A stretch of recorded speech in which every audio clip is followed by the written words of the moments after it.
নমস্কার বন্ধুরা, পিয়ালি রান্নাঘরের নতুন একটা পর্ব দেখার জন্য স্বাগত জানিয়ে আজকের রেসিপি কুনাফা।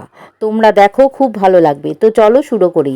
প্রথমে পরিমাণ মতো লাচ্চা সিমুই নিয়ে কাঁচি দিয়ে কেটে গুঁড়ো করে নিচ্ছি। এবার কড়াইতে 1 চামচ বাটার দিয়ে গলে গেলে সিমুইটা ঢেলে দিয়ে খুব ভালো করে ভাজবো, লাল হয়ে যাওয়া পর্যন্ত। তারপর যে পাত্রে বসাবো সেই পাত্রে বাটার ব্রাশ করে ভাজা সিমুইটা অর্ধেকটা দিয়ে চারিদিকে ছড়িয়ে দিয়ে একটু চেপে চেপে সেট করে রাখবো।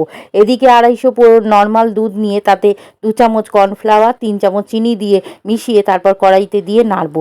একটু নাড়লেই ঘন হয়ে যাবে, তখন স্লাইস চিজ 1.5 খানা দিচ্ছি, তোমরা বেশিও দিতে পারো।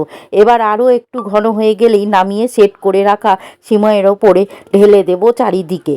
তারপরে হাফ বাটি চিনি আর হাফ বাটি জল দিয়ে ফুটিয়ে চিনি গলে গেলেই নামিয়ে রাখবো। এদিকে চিজটাও একটু জমে গেছে, বাকি অর্ধেক সিমইটা ক্রিমের ওপর ছড়িয়ে দিয়ে চেপে চেপে সেট করে দিচ্ছি গ্যাসের উপর। তারপরে একটা চাটু বসিয়ে তার উপর স্ট্যান্ড দিয়ে তারপর সিমইয়ের পাত্রটা বসিয়ে ঢাকা দেবো, 20 মিনিট রাখবো।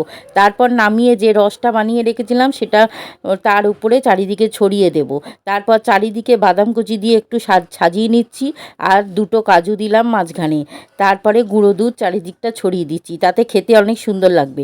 বন্ধুরা, এত দারুণ খেতে লাগে, যেমন নরম, ভিতরটা চিজ ক্রিম মুখে দিলেই মিলিয়ে যায়। কেটে দেখাচ্ছি কতটা সুন্দর হয়েছে, দেখে বুঝতেই পারছো। ভালো লাগলে পাশে থেকো বন্ধুরা।